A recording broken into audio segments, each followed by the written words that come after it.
keyword? Oh, I have one.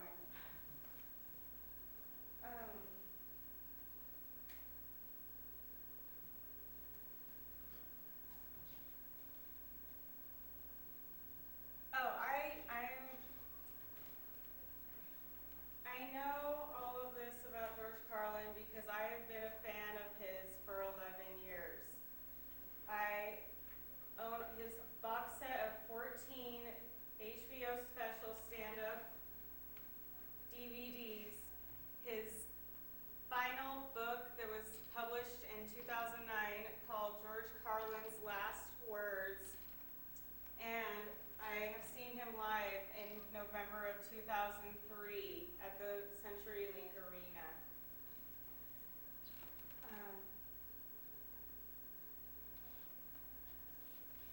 I'm a big fan of his and love his work for how original and raw it is. To quote George Carlin from Jay Dixon's last interview with George Carlin, one of the bogus terms which is so repellent to me, thinking outside of the box. To settle for that kind of language is embarrassing, but that's a very useful picture. I try to come in through the side door, the side window, to come in from a direction the audience is not expecting, end quote.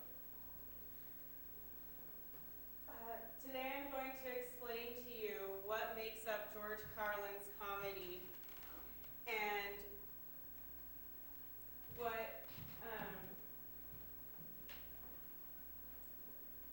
makes up George Carlin's comedy. And it's a basic three-part system. George Carlin believed that to be a comedian,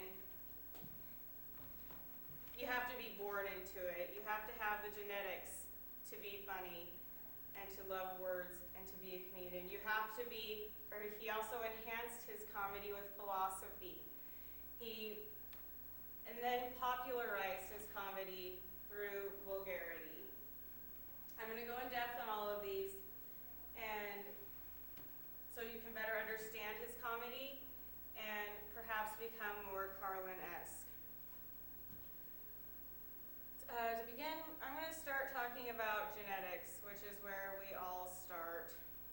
To quote George Carlin from his last interview with Jay Dixon, quote, "The Irish say, you don't lick it off a rock, kid." George Carlin is referring to his love of words and how you don't just learn this kind of thing from school. George was born into it. He was born on May 12, 1937, from his mother who had a love of words, and his father, who was a renowned after-dinner speaker and ad salesman in New York in the 1930s, who lovingly helped create Carlin in 1936. Carlin's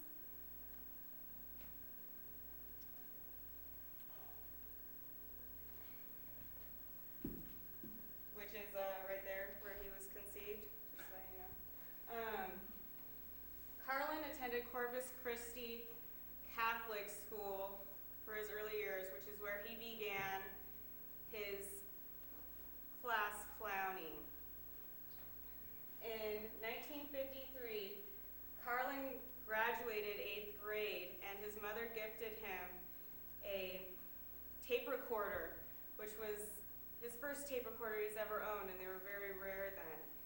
He must have seen this as a foot in the door because he dropped out of school and took his class clowning to the neighborhoods of New York. His favorite thing to do was impersonate authority figures, not because he didn't have a distaste for authority figures, he had a genuine hatred for them.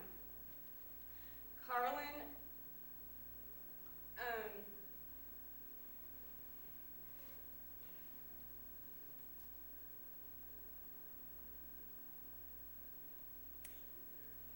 to quote Carlin,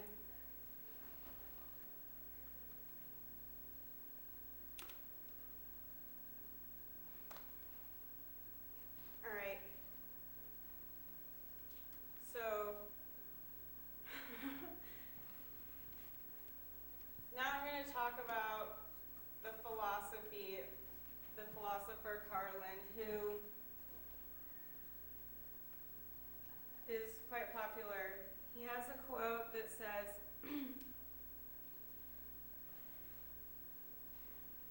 "These are the things I think about when I'm at home alone and the lights go out," end quote. George Carlin never wanted to make people think about anything. He wanted people to know that he was thinking, which was mentioned in his last interview with Jay Dixit.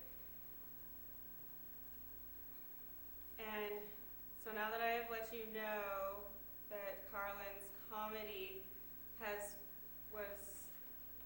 been made up of